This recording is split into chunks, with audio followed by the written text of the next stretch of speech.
Welcome, everyone. I'm very excited to be with you all today. I know people are, if they're anything like me, they are logging on right now as it is just at the top of the hour, but we'll go ahead and reward those who logged on right on time. I'm excited to be here today. I'm Sheri Chaney Jones. I'm the CEO and founder of SureImpact.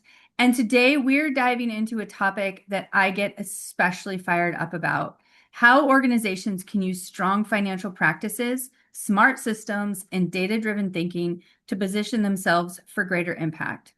So, if you know me at all, you know I've spent my career helping mission-driven organizations measure what matters. And I've seen just how the funding landscape has shifted to maybe 2 decades ago. It was great that you just were a nonprofit and said to do good work, to maybe 10 years ago, you had to share a little bit of data. And now having the right data, the right systems, the right structure is so important. I'm actually joining you all today from Seattle. I'm attending the Microsoft's global nonprofit conference, and I'm hearing so much from the leaders in this space about how the world is shifting and how it is so important for nonprofits to scale up and be ready for this new future. So you are definitely in the right place to learn from our experts today. So winning a grant today isn't just about telling a compelling story. It's about showing you're ready to execute on that story with discipline and clarity. Nonprofit funders have tons of competition, requests, and so they have to make strategic choices on where to put their investments. So I am thrilled to be joined by someone whose expertise is helping organizations just do exactly that. So I'm joined today by our guest, Dayna Sear from Smart Grant Solution. And if you don't know Dayna, you're in for a real treat. She's the founder and CEO of Smart Grant Solutions, based in Pittsburgh. And it's a technology company behind the nonprofit financial software Mission Granted. This is a software solution to simplify and automate grant management and compliance. She's also the CEO of Sear Growth Solutions, a strategic management consulting firm that empowers nonprofits to translate mission into measurable impact through operational excellence, financial strategy, and compliance readiness. And what I appreciate about both Dayna and my own experience is not only are we dynamite women in the Midwest building tech companies that are transforming nonprofits, we also both started in a consulting role helping nonprofits. So we have deep subject matter expertise in our areas where we focus, which is not, you may not know this, but it is not common. A lot of software companies were built by people who had cool tech, but they didn't really know the problems they were solving, whereas Dayna definitely knows the problems that her product is solving. So I really appreciate that about her, because she has several decades guiding organizations funded by complex multi-grant portfolios. She's a leader in the nonprofit financial management, compliance, and systems transformation. Her expertise bridges mission and finance, helping organizations strengthen their sorry, can't talk today. I'm so excited. Strengthen their infrastructure, enhance transparency, and reduce compliance risk while building internal capacities. So thank you so much for joining us today, Dayna. Your work at the intersection of grants, compliance, and financial readiness is the exact space that so many organizations struggle with, and I cannot wait for this conversation. If you do have any questions during the presentation, Dayna and I are going to have more of a podcast Q&A style today instead of, maybe your more traditional webinar. So let's try to keep it interactive. Feel free to ask any questions in the chat. We will have some time at the end for Q&A, or I guess it's now Q&A in this webinar format. In the Q&A, Laura will be monitoring that for us, and we'll jump in. So let's get started. Dayna, a lot of leaders I talk to still think winning grants starts and ends with a strong proposal narrative, but things are changing, aren't they? And quickly. So when organizations think about winning grants, how is it changing? What is changing? What are you seeing? How can organizations be prepared? Well, thanks for having me, Sheri. I'm very excited to be here today. Yes, you make a the first question is a great one, in that historically organizations could win grants just based on the strength of their idea and the alignment with their mission. But today, particularly recently, funders are really looking much more closely at whether an organization is ready to manage the funding successfully. So particularly if you're seeing newer government grants from the federal government, but even your foundation grants, you're going to be seeing a lot more questions about your readiness, about your capacity to actually manage these funds when you get them. So for me, that is one of the biggest pivots that I've seen in the past several years, although it has been happening sort of over the past 10 years. Really, it's kind of hit now. You really need to be able to demonstrate several things. One, what's your financial readiness look like, including your financial management practices? Do you have your internal controls in place? Can you articulate those? Think about this ahead of time before you begin the application, and really lay out, how do I describe to someone that I'm ready and able to manage these funds and be a good steward? Little things like approval processes and payroll certifications are all important in articulating that to your funders. Your compliance readiness, right? Like, how do you know if what costs are allowable? How does your team across team functions understand and all are on the same page around allowability of cost? Huge piece. Procurement, but also things like sustainability planning. How are you going to be able to sustain what you want to do with this funding once that funding is over? What's the financial plan for that? What is your strategic plan and your operational plan to be able to continue this work? Because nobody wants to fund work that goes away when the funding is gone. Yeah. And then your one of the biggest things that why you and I get together, get along so well, is what's the alignment between financial data and program outcomes? Now more than ever, that is really important. And that is the hardest part, because you have program people reporting program data, you have finance people reporting financial spending data, but today these things really need to cross, and you have to be able to demonstrate how that spending on the finance side is really tying to what you said you were going to do, and then what did you accomplish. Yeah, it's such an important shift, and I think you're on the front lines working with nonprofits, helping them get grant ready, winning those grants. We're working with nonprofits, helping them measure their impact to tell that story. And so we're kind of front lines, seeing what's happening, and it definitely is a shift that's happening.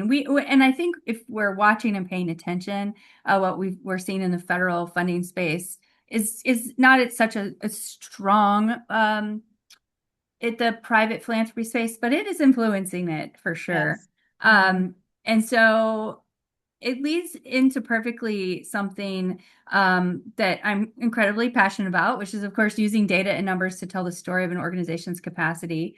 And I've heard from countless funders that the budget often tells them more than the narrative ever could. And so I know we spend a lot of time writing these great narratives when really they're probably diving into the budget details more than reading that narrative. So how are grant budgets influencing whether organizations win funding? Great question. So from my perspective, this is a very important piece in your evaluation process. So if you're not spending a lot of time here, you should start really thinking about that now. I think funders are really starting to use the budget as a way to assess whether an organization truly understands what it takes to deliver the proposed program. I call this reality-based budgeting. And, I hear a lot of people say, well, I'm just going to ask for this piece, and that's fine. But when you are submitting your budget, I think today, particularly, the funder wants to understand, does that complete budget picture represent the both the work that you're doing, how do you implement it, how do you, if you say you're managing outcomes, what methods do you have in place to manage those outcomes, and do they cost money? Are they included in that budget? Have you thought about how to manage outcomes, and also how to manage your grants? Do you have the system costs in place that make you stand out? If you're saying you have these things in place, then they want to see this reflected in the organization budget, in the program budget.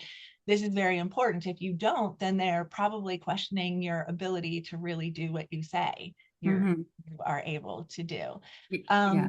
And so I think, when you have a really well-constructed budget, that signals to the funder that your organization has the financial maturity and the operational awareness to deliver on what you are proposing. And that's really important. So that budget should really reflect what I say, the true cost of the implementation. It should really, to summarize, include the appropriate administrative and compliance costs. If you don't have admin included, you really should. Even if you're not asking them to fund that, you need to show that you have a plan to fund that. And then again, your indirect costs. These things, the funder knows that they are required. They might not want you to ask them for the money, but what is your plan to keep the doors open? How do you fund the true core indirect cost of your organization? You have to be able to demonstrate that, and then align all these things with the proposed activities in your narrative, along with the outcomes. And I think if you can demonstrate this, then you are really looking a cut above everybody else that is applying, for sure. Yeah, which is obviously the goal. The goal is to stand out among all the applications and win those resources. So what I'm hearing you say is that it's not just can you do the work, but it's so much more than that. It's thinking about it. Can you do it responsibly? Can you track on it? Can you report on it? And yeah, that's one of the things that I often hear boards say to me when they're considering, compliance type software purchases or even SureImpact, things like, well, that's overhead expense. We can't have that. And no, it's not. Funders understand that you need the systems in place in order to deliver and do the work efficiently and effectively. So don't be afraid to put it in there, because it actually shows that you're a sophisticated organization. So this brings up something many organizations are surprised by, that they're being evaluated on compliance before they ever receive a dollar. I don't know that we think about that. So you did mention compliance readiness. And so how are organizations expected to demonstrate that before they ever receive a grant? Right. This is one of the most important changes, and that readiness, being able to plan ahead of time. So for me, it's about thinking about these things before you make the application. If you are asking yourself, how do I answer these questions once I see them in the application, it's too late.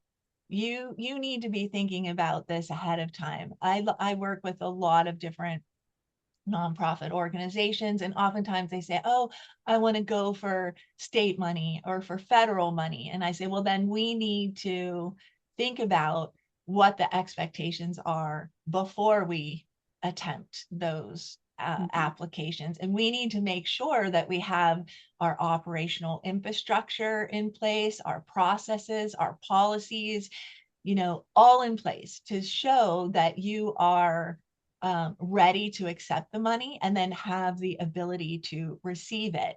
So having this formal plan in writing, you should have an allowability of cost policy in place. You should have a payroll policy in place. How do I track payroll? How do I monitor? How do I make sure? You should have your narrative about fund accounting and what your systems look like. How do I manage and track these grants? What is my process for this? having a fiscal manual that really lays out all of this ahead of time, then is just your boilerplate for demonstrating this. And so how do you demonstrate it to the funder is that even if they're not directly asking for it, you're saying, I'm a good steward of your money because I have all of these things in place ahead of time that prove that when you give me the money, I'm going to be able to do exactly what I say I want to do in the very strong idea. Yeah. And really, I think that preparedness ahead of time and thinking through all of these things is super important.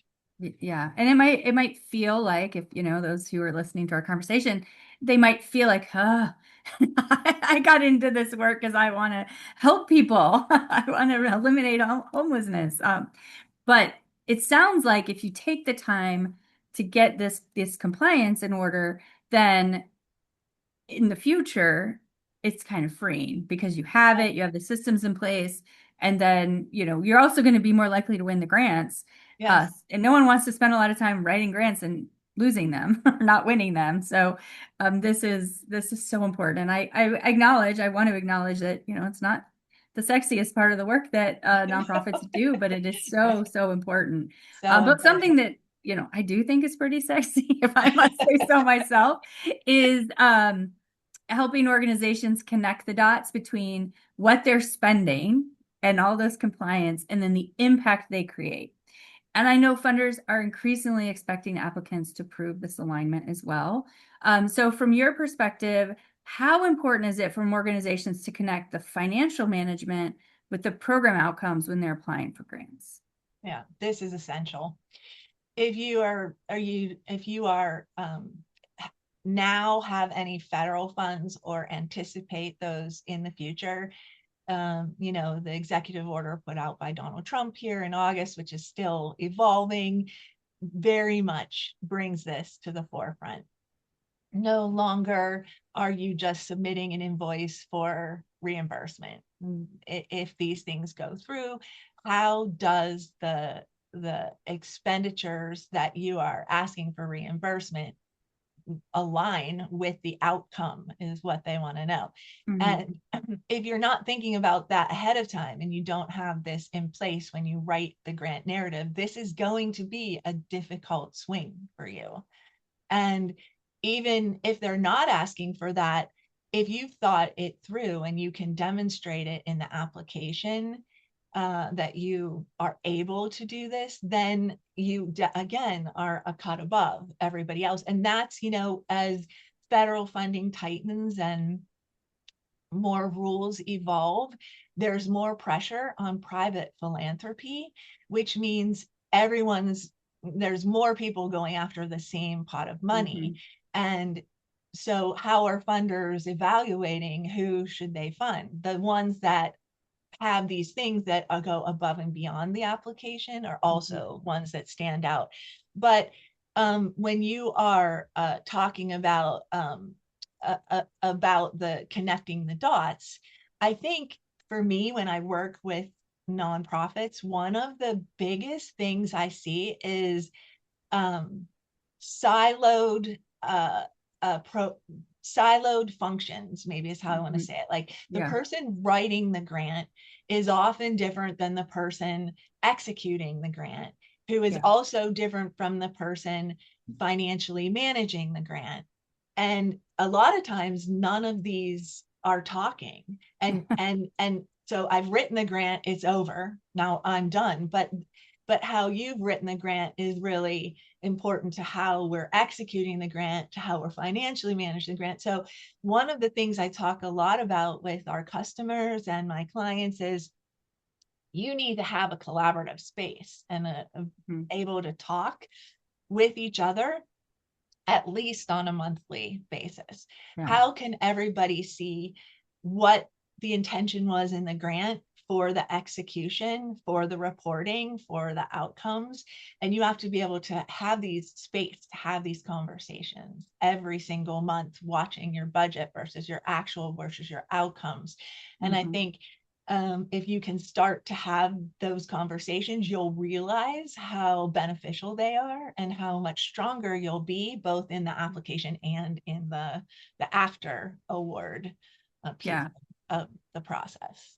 Yeah. Well, and it speaks to just the importance of having those technology systems in place because I think, and I don't think I see it on a day-to-day basis, but a few of the things that we at least see that get nonprofits prevents them from being able to have these regular conversations about what's going is that they don't have the data that they need at the ready. And so if you have to go chase it down in 800 different spreadsheets and to really understand what did we spend, the money to, or where did the money go and how many people were impacted and what were their outcomes, if that's going to take you a whole entire week to get all that data in one place, analyze it, and make sense of it, of course you're going to be less likely to create regular structures to have those meetings because you don't it's going to take so Yeah, much time to prepare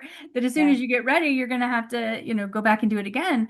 But I yeah, think when you have, and this is leading into, we're going to talk about sustainability here, but when you're without those systems, it truly is nearly yeah, impossible. yeah, So yeah. it's so Which is important why that, we built the software in the first yeah, place. Yes, yes, because it's just, I've been sitting, we both sat in those shoes and said, yeah, surely there's a better way. yeah. Yeah, And I definitely want to, you said something that, it's so important to have the program people and if you have, evaluation people with the grant writers, with the fiscal management people when preparing these grants. Because I can't tell you, and I'm sure you've seen it on the finance side, how many times, after the fact, the grant is won and then it's like, oh, we said we were going to measure this. And it's like, okay. Like that has right. nothing to do with the Yeah, program design at all, yeah, and yes, therefore the yeah. outcomes are not going to look good. So, Right. And that is also so true in the on the finance side of things too. yeah. The grant writer often will write a grant and there'll be three categories, right? Like Hmm. personnel, supplies, and something else. But Hmm. how does that grouping translate to the way your money is actually managed? Yeah. And how do you know like where your funding gaps are if you can't, if the finance person, I've had many times people say, well, how come this budget is blown out? Well, if say it's travel, well, maybe the grant writer wrote travel in this category, but the finance is managing it in another category. This Hmm. is this lack of communication Yeah. across all dimensions. And so you're right, ahead of time, having that communication, being able to see it, and then afterwards with the outcomes as well. Mhm. And not just managing them when you're closing the grant, but Yeah. throughout, Yeah. like you said, yes, every month talking about it throughout. Yeah. Yes. Yeah, so that leads us to the S word, sustainability. It gets thrown around all the time. I'm guilty of it too. I use it in my marketing. I talk about creating, sustainable nonprofits, but often it's more aspirational than strategy. But funders want today more than a paragraph about future fundraising plans. As you mentioned earlier, they don't want to fund something that's going to stop producing impact after that grant is over. So how are funders evaluating sustainability in grant applications today? How can you show them that you're thinking about this and you have a plan for this? Right, right. You are so spot on. This goes well beyond, in my opinion, just laying out potential funding sources for the next year. You know, as I already mentioned, uh, what is infrastructure to manage your programs over time? What are the realistic cost structures? I talk to a lot of organizations. I ask them, what is the core cost of keeping your doors open? Like next year, what Mhm. if something were to happen and you had to just keep the doors open with what you have? do nothing else, what does that cost? Mhm. And you might be surprised at how few people know that number. Yeah.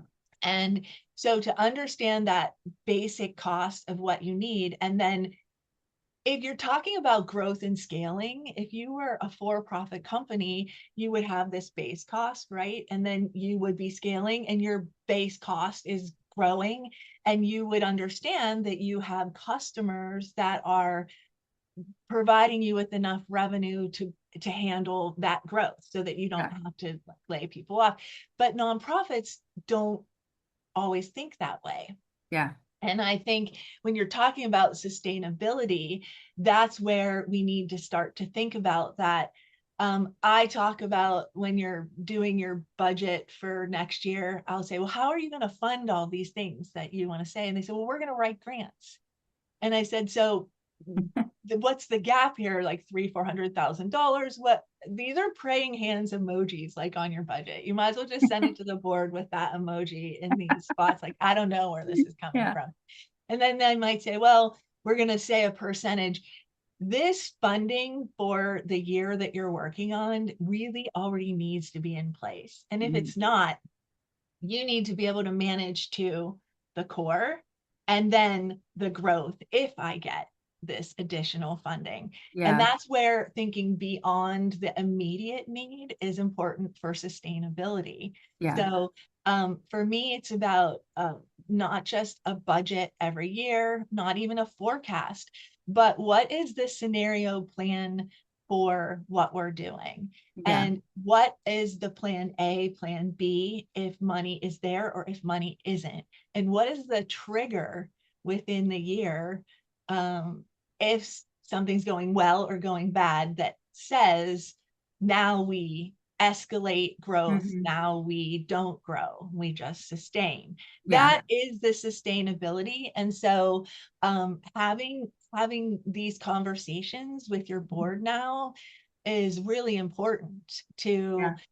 not just say, well, we'll cut out 401k match or something like that. Yeah. Like, what is your plan for funding? And when you say I'm going to diversify and we're going to raise funds, what does that mean exactly? Yeah, yeah. I love that concept of like the minimal viable budget. Mhm. Like really what does it take?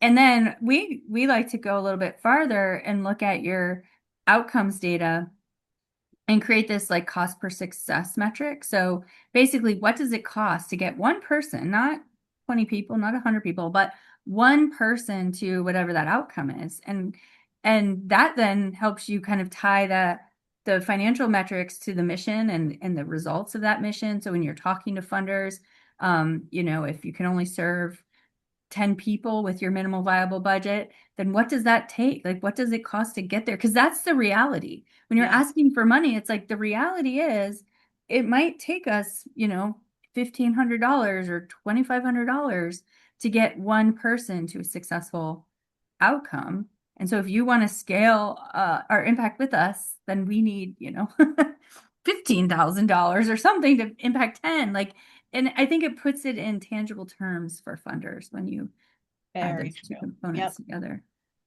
So kind of speaking about, we all wish we had a magic ball and could read a funder's mind. But they are all people after all. But what is going on in the funder's mind?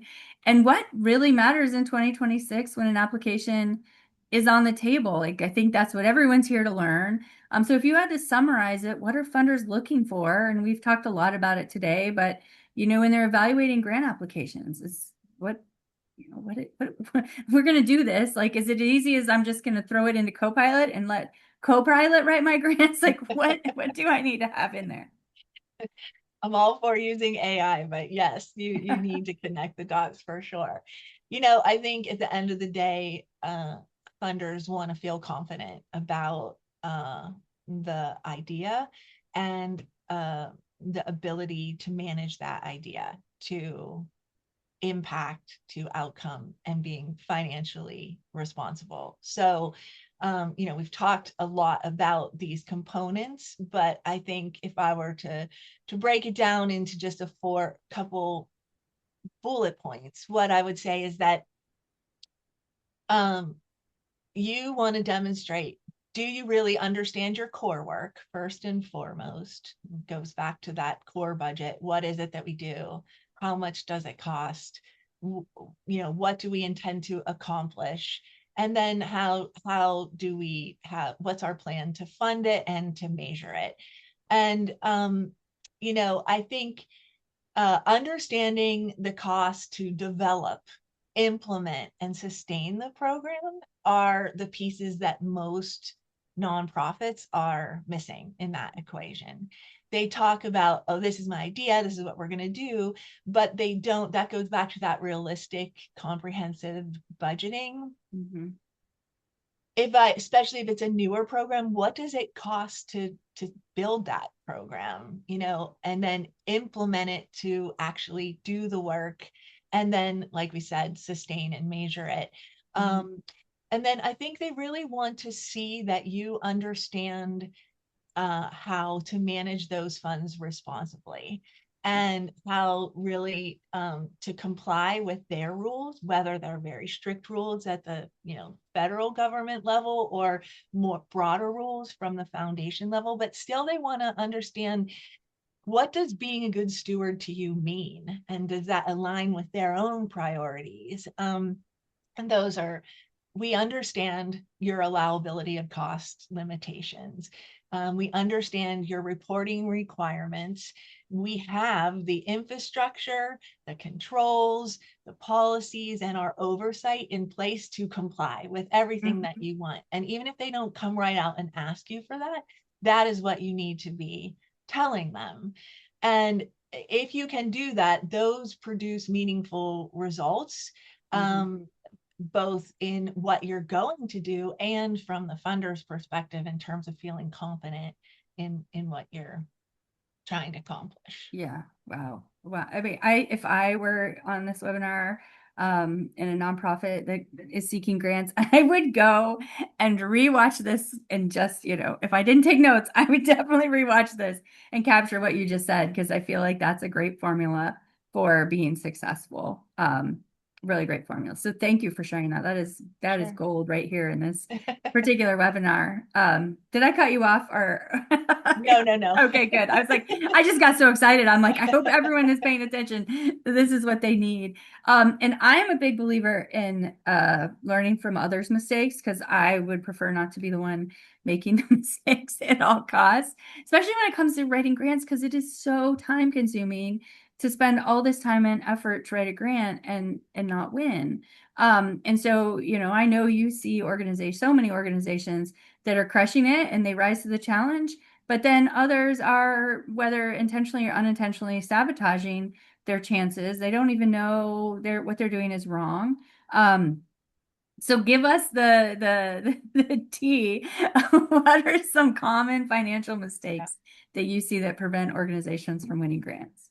Sure. Yes. And I may end up sounding like a broken record throughout this, because it's really, it might feel overwhelming, but it really is a basic formula.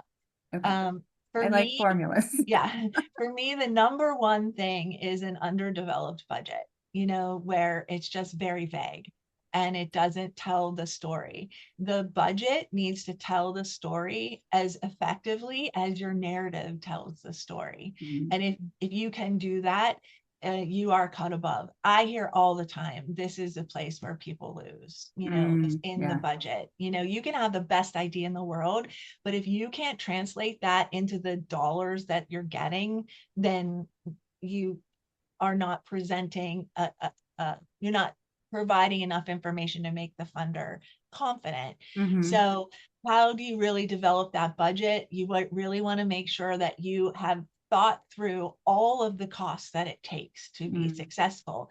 I don't think funders like when you come back and say, well, I didn't get there because I didn't have X, Y, and Z. Yeah. Now, granted, these things come up all the time, especially in new programming where you have not these unintended expenses and the shifts in the way in which you're managing your programs. But particularly if these are programs that have been in place or are basic things, well, we can't give you the most robust outcome because we didn't think about the exact process and what it Mhm. takes to get those.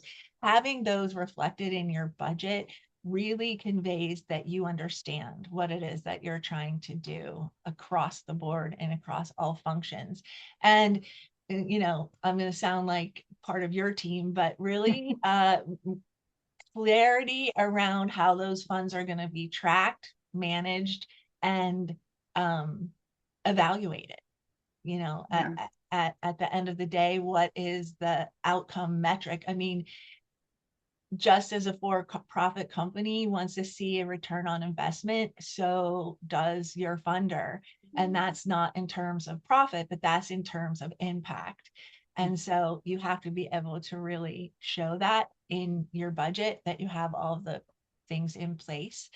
Um, and again, a disconnect in the budget between what you said in the grant narrative and what the budget is conveying.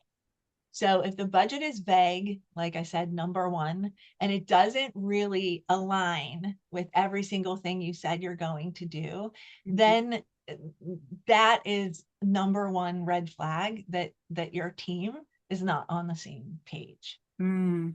Yeah. And then again, I'm just going to say, showing that readiness, understanding the controls and the allowability that you have to have in place. But spend as much time on developing the budget and aligning it with what you said you're going to do as you do in writing the mission side of things. Yeah, yeah. Well, I mean, I can see where you know, when you build the budget, and if you build the budget with that kind of action in mind, it does kind of put you in, it makes the writing the narrative a lot easier. Mhm. Because if you start with the budget first and then create the narrative, you're gonna have that alignment. I think it's a lot harder to kind of just dream it up and then try to back into the actual budget. So I think that's really um you know, it's something we don't often think about. We think of grant writing, not Yes, grant yes, budgeting, yes, right? They don't call yes, it grant budgeting, yes, but it should be. yes. It should be It grant is. budgeting Yes. and then add the writing on top of it. Yes. One more point there, Sheri, and it goes back to like your cost of success or Hmm. outcome measurement that you talked about. As you grow, that amount is changing. Yeah, And if you don't understand, this is what it costs to do this, but where are the trigger points for when I need more people or yeah, when I need another building? If you don't think about how all these things are aligning. So your point to building the budget first, I should have said it. Like, that's great. That thinking it through in terms of what it costs and all the pieces you need really is makes writing the grant yeah. so much more effective. And it informs your grant writer if they're different people. Yeah, yeah, yeah. And I think it's not a lot, it's not much different than the experience, you know, you and I have been through where when you're, whether you're writing a grant for um, philanthropic dollars or you're pitching investors to invest, you know, and grow a technology company, there's a lot of the similar principles that are on the foundations of both of those. So definitely I can empathize with what everyone's going through. And you know what we see is you've told us a lot of the tactical things, right? You know, budget first, demonstrate how your budget aligns with what you say you're going to do, to the outcomes you're going to create. But I know from working with so many nonprofit leaders that sometimes there's something else. It's not just the tactical, but that organizations that consistently win, right? They've got they followed the formula. There's something else. They're not lucky. They're doing something. There's something I don't want to say magical. It looks magical, but I know what it is, and I want you to share it with us. But yeah, what are those consistently successful organizations doing differently beyond just the, you know, hey, they've got these components, they're prepared, they've got the checklist. There's got to be something else. Right, Because if not, everyone would just follow your formula and right, we'd all be winners. right, right.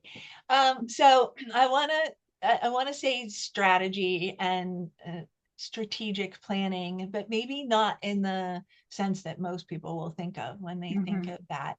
I think a strategic plan is really important. Today, strategic planning, though, looks very different than it did even 5 years ago. When I was with my firm, we did thousands of strategic plans every year.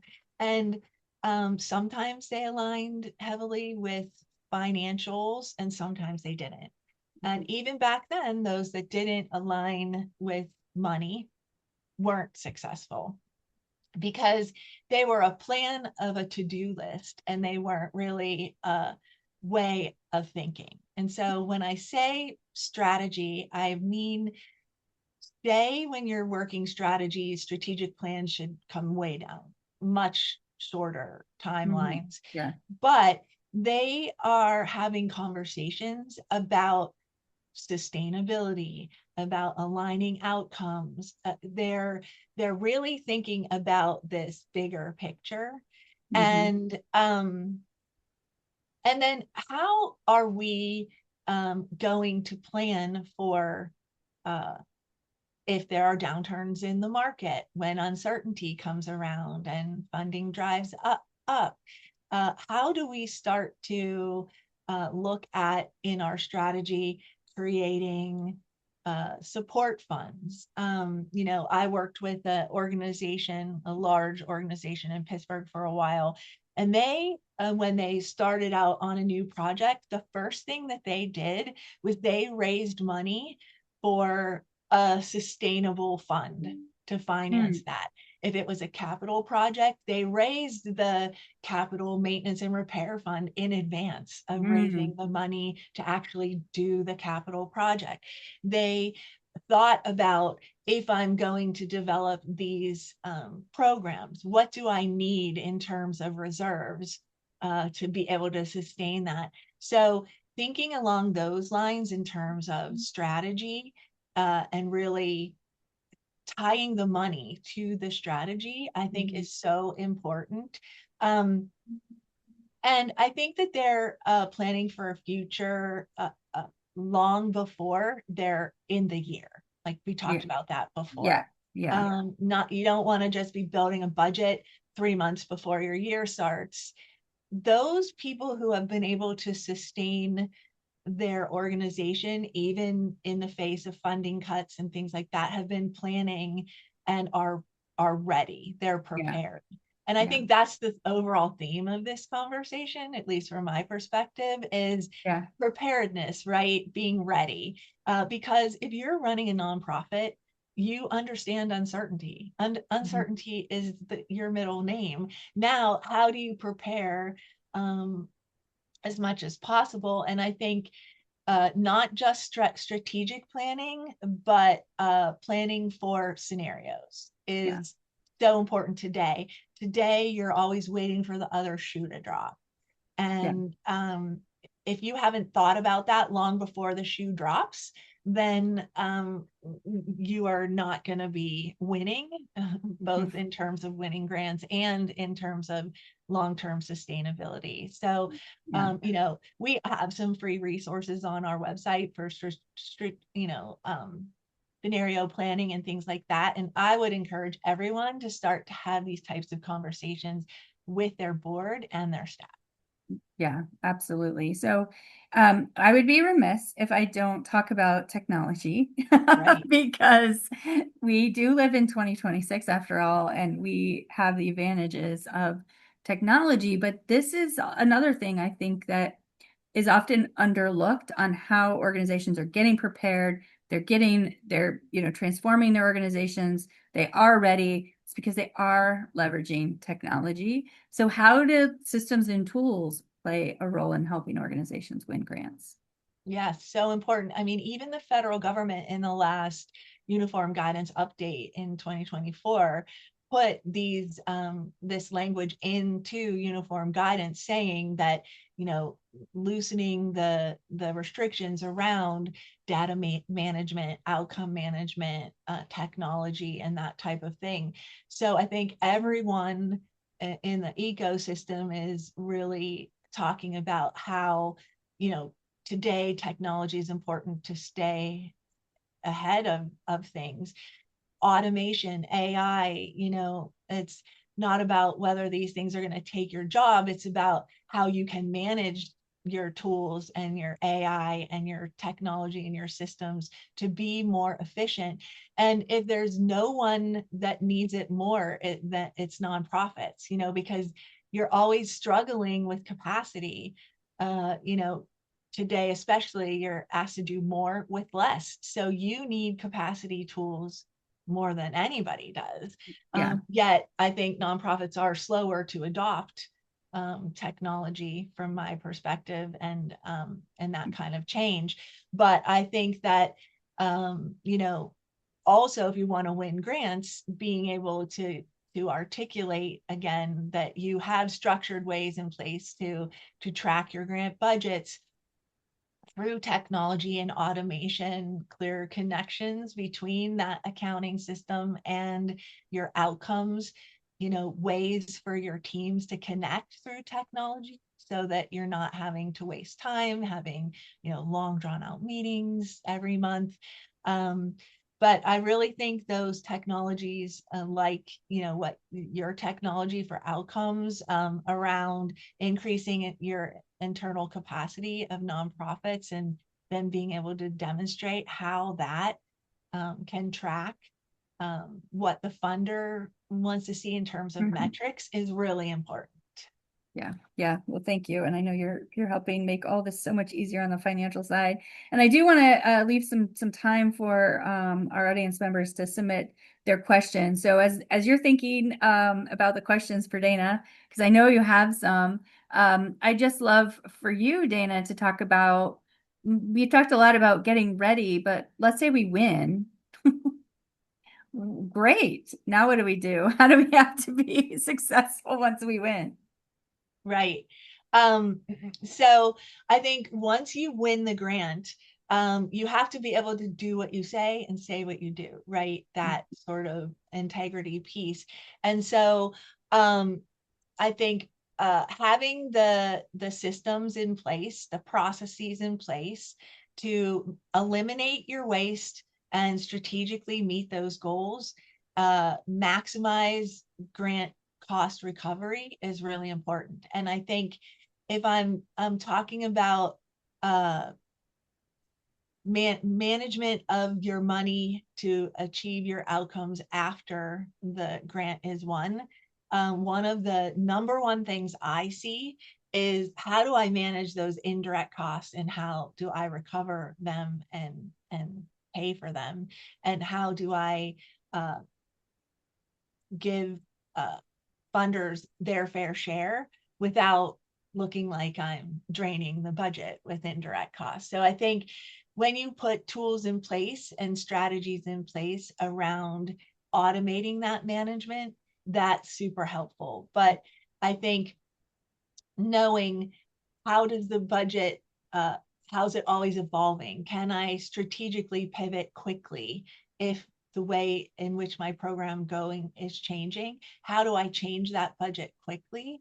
And then how do I track those expenses and have those communications with my team? But that sort of grant post award grant management is so important, but it will be so much easier if you have all the pieces in place ahead of time. Yeah, that's great. Well, I just took a peek and we do have some audience questions. So Laurel, if you want to make sure that we get our audience questions answered. Yes, and thank you to everyone for submitting your questions. So the first question we have is, how can you successfully break out service side expenses that are directly towards families to show less of an overhead cost that is straight revenue versus expenses to show that even though we may be a research-based organization, we also provide service towards family? So I want to make sure I understand that. So if I reiterate this and it's not correct, hopefully whoever can clarify. So wanting to understand, how do you break out that direct expense and show that against the sort of overhead and indirect expenses more efficiently? This this is, I think, the number one thing that's lacking in most organizations is, I call it a cost allocation plan. Whether you're using a de minimis rate or a negotiated cost rate, having a plan for how you manage these expenses is really important. And the more expenses you can directly allocate, the better. And so understanding what expenses are going to something very specific in your accounting ledger will be really important. So those direct expenses, you want to make sure you have, I'm going to get into the weeds a little bit here, a direct GL account that's showing and it's saying, these are my direct expenses, so that the indirect are broken out in their own category. The more things that you evaluate one-on-one that you can put directly expended to direct service, even if you're a research organization, you're right, it will translate so much better. I'm not sure if I fully answered that question. So if not, come back so I can make the answer better. All right. So the next question is, we fund early stage research grants. It makes it difficult to discuss the actual number of impact as far as individuals. We try to navigate it through the number of follow-on funding these grants get and clinical trial outcomes, etc., to help. How else can we answer that in a grant? And maybe, Dayna, like I'm thinking about it from a measurement standpoint, and you Yes. can speak about it from a grant standpoint. But sometimes when we think about our theory of change, or what we're asking the funding for, is really to think about what is the outcomes that you as an organization want to see. So when you think about funding that early stage research, what is it? Is it that, new, it could be not necessarily the outcomes for the families reached. It's maybe more about the advancements of that, whatever that research is to do. So, sometimes it's to get out of the box of thinking you have to count people or count individuals, but think about the outcomes and the results. That's something that comes to my mind. I don't know if you have any other advice there, Dayna. I would agree 100%. I think a lot of times people are talking about like key performance indicators as they're trying to develop these things and demonstrate, but maybe more of your outcome, your OKRs are also a pivot. And I know you talk a lot about that. And in terms of articulating this in the application, whatever you're trying to achieve, to your point, beyond just family served, but what is it that so is the goal to leverage their dollars to get more dollars? Then I would say you need to articulate that strategy in the application and talk about how, what are you doing to leverage that money to get more, and then show that in the budget, in terms of, we're starting here and we're cascading by leveraging this on top of, and then that should help to show your what your intention is. Great. All right, thank you. So next question. When a funder does not provide a budget template, do you just assume all costs, as you have been saying, are allowable? If they don't provide a percentage for overhead or admin, do you assume, is it about 10%? Yes, two parts to that question. The first is, if they don't have a budget template, do you assume all costs are allowable? I would say no. I would read the guidance in that is provided in the grant award notification. If it is a foundation grant, that is going to look a lot looser. It's going to say what they prioritize, what they fund, what they want, but there usually somewhere says what we don't fund explicitly. So you want to make sure that you are not putting something that is not allowable in that budget, because that tells them, one, you're not paying attention, and two, you don't have a good handle on what's allowable, what's not. If you are, if it's more of a stricter funder, like a government funder, they're going to outline what is allowable and what is not. That's what I call allowability of cost. And what you can do is just list. I have a template. You can download it for free from our website, but you'll want what I do is have a list of every GL account, and I just say this is allowable, this is not, like in a spreadsheet. If you don't have technology to automate that. So I would not just assume that everything is allowable. I would pay attention. And then if they don't have a template, you can structure that budget however you like, but think about what I said in terms of what you're trying to communicate. This is a good opportunity for you to say, here's how we're evaluating, this is how much it costs. Here's, our compliance technology. Here's our staffing for direct. And in terms of indirect, right now, the de minimis rate, meaning from the federal government, is actually 15%. So you could actually probably just assume 15% and apply that to your application.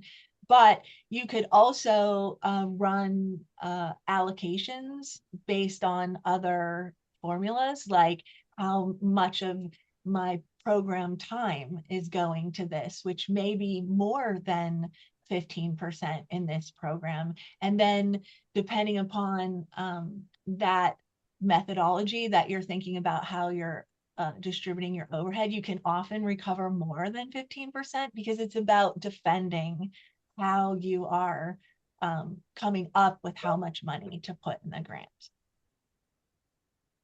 That's great advice. I think there's so much. We could probably do a whole webinar on overhead.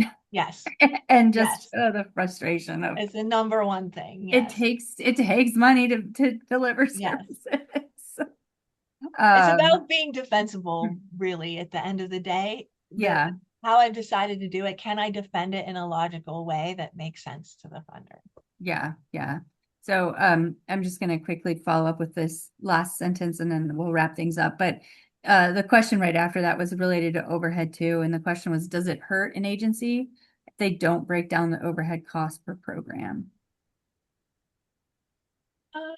I would say no, depending upon how. I would have to know more about how your program is structured to give you very specific advice. But the funder really just wants their fair share, right? At the end of the day, that's what they're looking for. When you read uniform guidance, they're saying, we just want you to allocate the overhead to our grant that gives us our fair share of the costs and no more. And so I think that question is loaded in the sense is, however you've decided to distribute this and the methodology that you're articulating, is that giving them their fair share and in a way that you can describe it to them. And if their fair share is 60%, then why? And explain. Like if I work with a lot of victim services. If I have a shelter and a whole building around this one program, those costs are going to be much higher than the other programs the organization is administering. So being able to articulate why that overhead is higher is just going to be important. Yeah, that's great advice. This has been an incredible conversation. Thank you. I think you've given our audience such clarity about what funders are looking for, what readiness really means, why it's so important, not just to win the grant, but to really be creating a high-performing culture where having a grant opportunity doesn't disrupt the workflow of the organization. It's just the way we do things. So if people want to learn more about you and Smart Grant Solution and Mission Granted, where can they find you? Yep. So you can find us at smartgrantsolutions.com. Like I said, we have some free resources. Feel free to download those. you can reach out to me directly at dsear@smartgrantsolutions.com. And also feel free to reach out and connect with me on LinkedIn. I'm happy to have conversations about, what you are trying to accomplish. My goal, as Sheri said at the beginning, is I'm an accidental technology company founder. I'm mostly a consultant to nonprofits trying to help you solve your problems first and foremost. So Yeah, happy to. that's what we have in common. That's why I love having this conversation. So I want to thank everyone for listening. And I think my biggest takeaway is that financial readiness isn't a hurdle, it is a strategy. And when you treat it that way, you unlock just not grants, but greater stability, stronger infrastructure, and the ability to transform lives at scale. And out here in Seattle, with Microsoft, that's all they're talking about is how do we scale impact? And in order to scale impact means we have to scale and upscale our nonprofits. So thank you all for being here today, obviously, because you took your time to meet with us. You are open to upskilling your nonprofits to create impact at scale. And so we'll be following up with a recording of this webinar, some of the resources that Dayna mentioned. And until next time, I hope you keep measuring and achieving excellence. Have a good afternoon.